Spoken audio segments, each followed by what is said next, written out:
वजीर आजम मोहम्मद शहबाज शरीफ ने गिलगित बल्तिस्तान में 100 मेगावाट सोलर तवानाई मंसूबे की बरवक्त और शफाफ तकमील यकीनी बनाने की हिदायत करते हुए कहा कि मंसूबे से मुतल्लिक तमाम खरीदारी का अमल मुकम्मल शफाफियत के साथ अंजाम दिया जाए और अदायगियां सिर्फ तीसरे फरीक की तस्दीक के बाद की जाएं।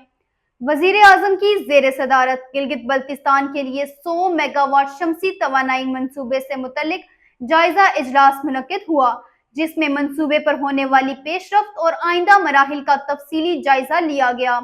वजीर आजम ने पावर डिवीजन को हिदायत की कि मंसूबे की तनसीब और बरवक्त तकमील के लिए तमाम जिम्मेदारियां मौसर अंदाज में पूरी की जाएं। इजलास को ब्रीफिंग में बताया गया कि मंसूबे के पहले मरले में गिलगित बल्तिस्तान की 499 सरकारी इमारतों की छतों पर बैटरी स्टोरेज समेत 18 मेगावाट के सोलर सिस्टम दिसंबर 2026 तक नस्ब किए जाएंगे।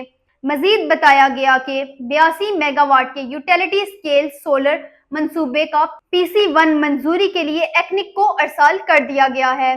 ब्रीफिंग के मुताबिक 82 मेगावाट के मंसूबे से तकरीबन 13 लाख अफराद मुस्तफीद होंगे, जबकि उसकी तकमील से गिलगित बल्तिस्तान में बिजली की फराहमी का निजाम बेहतर होगा, तवानाई की दस्तयाबी में इजाफा होगा और लोड शेडिंग में नुमाया कमी आएगी। इजलास में वफाकी वजीर बराए पावर सरदार अवैस लगारी, वजीर मुमलिकत बराए खजाना रेलवे बिलाल अजहर कियानी और मुतलका आला हुकाम ने शिरकत की।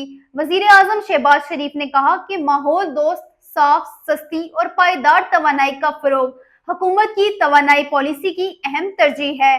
उनका कहना था कि 100 मेगावाट सोलर मंसूबा वफाकी हुकूमत की जानिब से गिलगित बल्तिस्तान की अवाम के लिए अहम और तरक्याती तोहफा साबित होगा।